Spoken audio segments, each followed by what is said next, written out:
Different types of function కాలింగ్స్. ఇప్పుడు నేను function call అనేది పెట్టి చూపించా గ్రీటింగ్ అనేది. ఓకే.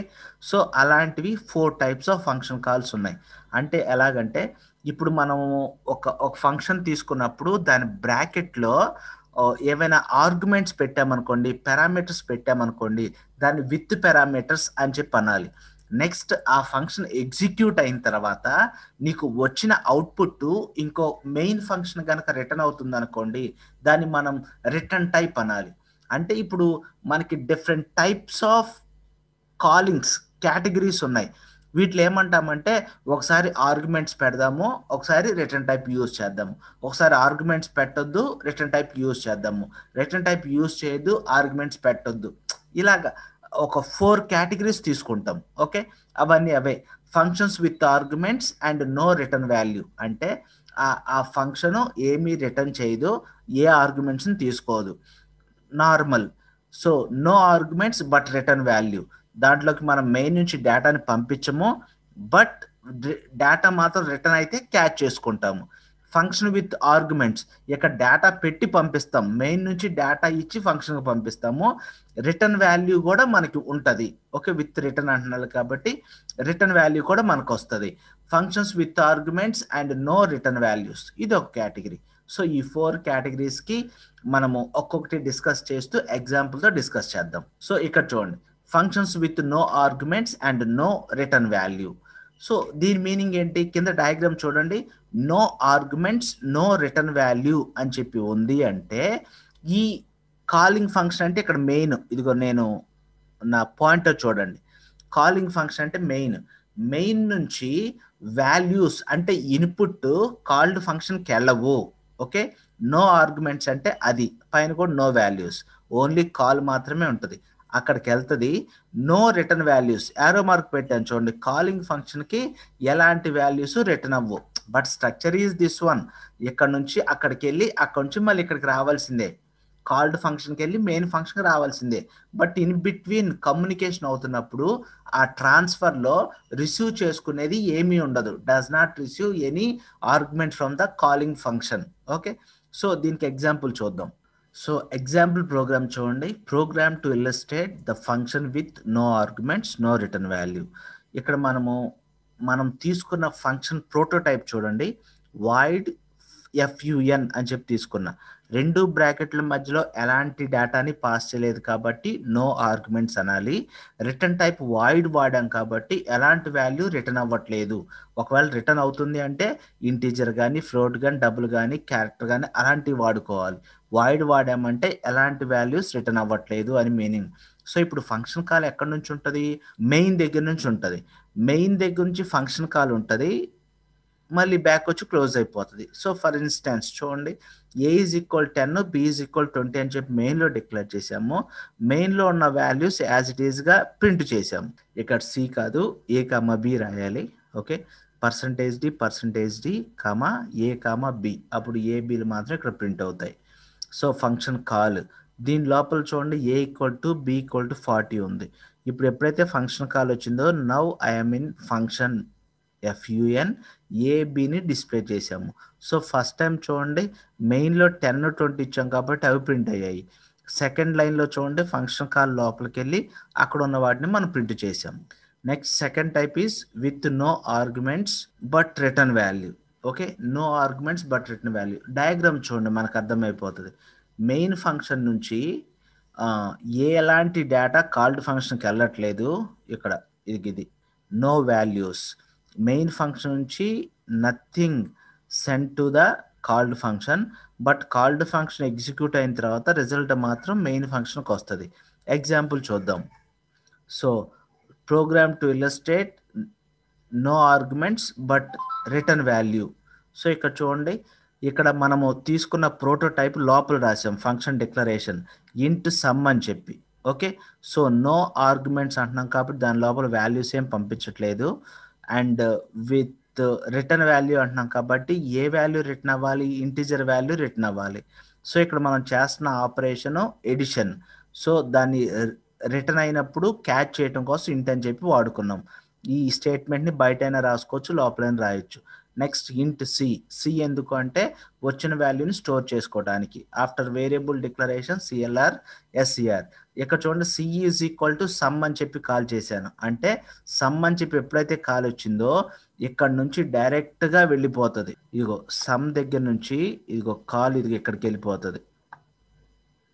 ఓకే, సో సమ్ దగ్గర నుంచి ఇక్కడికి వెళ్ళగానే అక్కడ చూడండి ఇంట్ ఏ కామా బి అంటే డేటాని మనం అక్కడి నుంచి పంపించట్లేదు కదా, అందుకోసము ఆ డేటాని మనం రీడ్ చేసుకోవాలి. Okay, enter A B values scanf ద్వారా రీడ్ చేసుకుంటాము. రిటర్న్ ఏ ప్లస్ బి అంటే ఏ ప్లస్ బి అయిన తర్వాత రిటర్న్ అవుతుంది. సో ఇక్కడ నుంచి రిటర్న్ అయిన వాల్యూ ఎక్కడికి వచ్చి స్టోర్ అవ్వాలి, ఈ ఫంక్షన్ కాల్ దగ్గర ఇక్కడ చూడండి సి ఈజ్ ఈక్వల్స్ టు అని చెప్పి రాసాము. ఓకే, ఈ సిలోకి వచ్చి స్టోర్ అవుతుంది, సిలోకి వచ్చి స్టోర్ అవుతుంది. సమ్ ఫంక్షన్ అంతా ఎగ్జిక్యూట్ అయిన తర్వాత వచ్చిన వాల్యూ సిలో స్టోర్ అవుతుంది. ఇక్కడ చూడండి print F sum is percentage D comma C అంటే మనకు వచ్చిన రిజల్ట్ని ప్రింట్ చేసుకుంటాం. యాక్చువల్గా ఈ సమ్ అనేది ఎక్కడ జరిగింది అని చెప్పి మాట్లాడితే ఇదిగో ఈ ఫంక్షన్లో జరిగింది. ఓకే, సమ్ అనే ఫంక్షన్లో జరిగింది. ఇక్కడ నుంచి వాల్యూ రిటర్న్ అయ్యి సిలో స్టోర్ చేసి దాన్ని మనం ప్రింట్ చేసుకొని చూపిస్తున్నాం. Okay, so this is the example for no arguments and return value. That's it.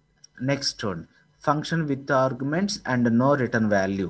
Okay, so with arguments అంటున్నాము అంటే ఇది ఇక్కడ నుంచి చూడండి, ఇక్కడ నుంచి ఈ ఫంక్షన్కి మనం ఒక డేటాని పంపించాలి. ఓకే, సో డేటాని పంపిస్తున్నాం అంటే ఎక్కడి నుంచి పంపించాలి డేటాని, మెయిన్ ఫంక్షన్ నుంచి డేటాని కాల్డ్ ఫంక్షన్కి పంపించాలి. అండ్ ఇక్కడ నుంచి వచ్చే రిజల్ట్ని మళ్ళీ మనం మెయిన్ ఫంక్షన్లో కాల్ తీసుకోవట్లేదు. ఓకే, సో ఈ టైప్ ఆఫ్ స్ట్రక్చర్ని ఏమని చెప్పి పిలుస్తారు అంటే functions with arguments no return value అని చెప్పి అంటాం. సో ఎగ్జాంపుల్ ప్రోగ్రామ్ చూడండి ఒకసారి. To illustrate a function with arguments no return value. With arguments అంటే డేటా పంపించాలి, ఎక్కడి నుంచి పంపించాలి, మెయిన్ నుంచి పంపించాలి. నో రిటర్న్ వాల్యూ అంటే రిటర్న్ టైప్ అవసరం లేదు కాబట్టి వాయిడ్ వాడాలి. సో నేను ఇక్కడ తీసుకున్నాను చూడండి, ఫంక్షన్ డిక్లరేషన్ ఎలా డిక్లేర్ చేస్తున్నానో చూడండి ఒకసారి.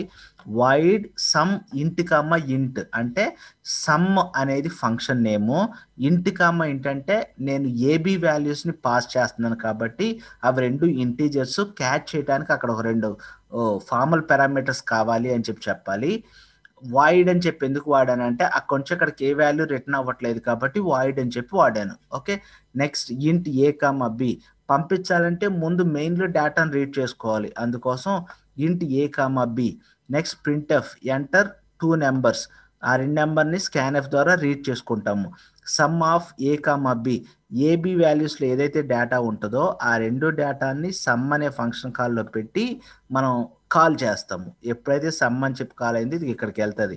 ఇంట్ ఎక్స్ ఇంట్ వై అంటే ఏ వచ్చేసి ఎక్స్లో స్టోర్ అవుద్ది, బి వచ్చేసి వైలో స్టోర్ అవుతుంది.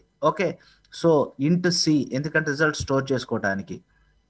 ఇక్కడ C is equals to A plus B అన్నాం కదా, ఇది తప్పు. Okay, C is equals to X plus Y అని చెప్పి అనాలి. ఎందుకంటే మనకు వచ్చిన డేటా మొత్తం కూడా ఎక్కడికి వచ్చింది, ఏ ఏమో ఎక్స్లోకి వచ్చింది, బి ఏమో వైలోకి వచ్చింది. ఓకే, అందుకని C is equal to X plus Y అని చెప్పి రాసి print F sum is percentage D comma C. Result ఎందులో ఉంది, సిలో ఉంది, అందుకోసం దాన్ని మనం ప్రింట్ చేసాం. Okay, so that's all about the function with arguments. ఇదిగో ఇక్కడ చూడండి, విత్ ఆర్గ్యుమెంట్స్ ఎప్పుడైతే అన్నారో ఫంక్షన్ కాల్లో ఇలాగా ఆర్గ్యుమెంట్స్ లిస్ట్ ఉండాలి. నో రిటర్న్ టైప్ అంటున్నాం కాబట్టి వాయిడ్ అనేది మాత్రం వాడాలి. Functions with arguments and return value రెండు. ఓకే, అంటే ఇదిగో ఈ మెయిన్ ఫంక్షన్ నుంచి డేటా ఇదిగో ఇక్కడికి వెళ్ళాలి, యాజ్ వెల్ యాజ్ ఎగ్జిక్యూట్ అయిన తర్వాత రిజల్ట్ మళ్ళీ కూడా మెయిన్కి వచ్చేసేయాలి. Okay, this is the another type of function call. చూద్దాం. సో ఇక్కడ కూడా మనం చేస్తున్న టాస్క్ సమ్మే. సో ఇక్కడ చూడండి ఒకసారి దీన్ని అబ్జర్వ్ చేయండి. Function declaration or function definition రెండు ఒకటే, కొంచెం డిఫరెన్స్ ఉంటుంది. ఇంట్ అంటున్నాము, ఎందుకు ఇంట్ వాడాము, ఫంక్షన్ ఎగ్జిక్యూట్ అయిన తర్వాత ఇంటీజర్ రిటర్న్ అవుతుంది కాబట్టి. Some it's a function name, ఇంట్ కామా ఇంట్ 2 ఆర్గ్యుమెంట్స్ పెట్టి పంపించాలి. ఎక్కడి నుంచి 2 ఆర్గ్యుమెంట్స్ పంపించాలి, మెయిన్ ఫంక్షన్ నుంచి పంపించాలి. మెయిన్ ఫంక్షన్ నుంచి పంపించాలంటే మెయిన్ ఫంక్షన్లో ముందు రీడ్ చేసుకోవాలి, అందుకోసం ఇదిగో చూడండి print F enter 2 numbers scanf %d %a %b ఈ రెండింటి ద్వారా మెయిన్లోకి డేటాని రీడ్ చేసుకొని C is equals to sum of A comma B అని చెప్పి అంటున్నాము. ఓకే, సిలోకి రిజల్ట్ స్టోర్ అవ్వాలి. ఎక్కడి నుంచి? ఫంక్షన్ నుంచి వచ్చింది సిలో స్టోర్ అవ్వాలి. ఏ కామా బి అంటే ఎక్కడి నుంచి డేటాని పెట్టి పంపించాలి. ఓకే, సో ఇవి రెండు యాస్టీస్గా ఏ కామా బి XYలోకి వెళ్ళిపోతాయి. ఈ రెండు వెళ్ళిపోయిన తర్వాత ఇంటూ డి అని చెప్పి తీసుకొని డి ఈజ్ ఈక్వల్స్ టు, నేను ఇక్కడ స్టేట్మెంట్ తప్పు రాశాను, x+y మనం ఏ ఆర్గ్యుమెంట్స్లోకి పంపించామో ఆ ఆర్గ్యుమెంట్స్ లిస్ట్ ఇంట్ x+y అనేది చేయాలి. Return D. సో ఇక్కడ D is equals to x+y అంటే సమ్ ఎగ్జిక్యూట్ అవుతుంది. రిటర్న్ డి అని చెప్పి రాశాం కదా, రిటర్న్ అని చెప్పాను కానీ ఇదిగో రిటర్న్ స్టేట్మెంట్ ఇక్కడ నుంచి ఇదిగో ఇక్కడికి రిటర్న్ అవుతుంది. అంటే C is equals to D అన్నట్టు. డి వాల్యూ దేంట్లోకి వెళ్ళిపోయింది? సిలోకి వెళ్ళిపోయింది. ఫైనల్గా రిజల్ట్ మనకి మెయిన్లో ఉంది కాబట్టి అది మనం ప్రింట్ చేసి చూసుకుంటాం. సో ఇప్పటివరకు మనం డిస్కస్ చేసినవన్నీ కూడా different types of function callings అన్నట్టు. So next concept is the parameters. Parameter provides the data communication between the calling function and the called function. Calling function అంటే మెయిన్, కాల్డ్ ఫంక్షన్ అంటే మనం ఏ ఫంక్షన్కి అయితే కాల్ తీసుకున్నామో అది. ఇప్పుడు మనం ఈ రెండింటి మధ్యలో కొంత డేటా అనేది పాస్ అవుతూ ఉంటుంది. మెయిన్ నుంచి డేటా ఫంక్షన్కి వెళ్ళాలి కాబట్టి మెయిన్లో డిక్లేర్ చేసే వేరియబుల్స్ని యాక్చువల్ వేరియబుల్స్ అంటారు, అదర్వైజ్ యాక్చువల్ పారామీటర్స్ అంటారు. ఇదే డేటా మనము ఫంక్షన్కి పంపిస్తాం కాబట్టి దాన్ని ఫార్మల్గా మనం యూజ్ చేసే వేరియబుల్స్ అనమాట. వాటిని ఫార్మల్ పారామీటర్స్ అని చెప్పి అంటాం. That is the difference between these two. Number of actual and formal parameters must be equal. అక్కడ మనం ఎన్నైతే ఫంక్షన్లో పెట్టి పాస్ చేస్తామో ఇక్కడ క్యాచ్ చేసినప్పుడు కూడా అన్ని నెంబర్ ఆఫ్ పారామీటర్స్ వేరియబుల్స్ని మనం యూజ్ చేయాలి. Okay, thanks for watching.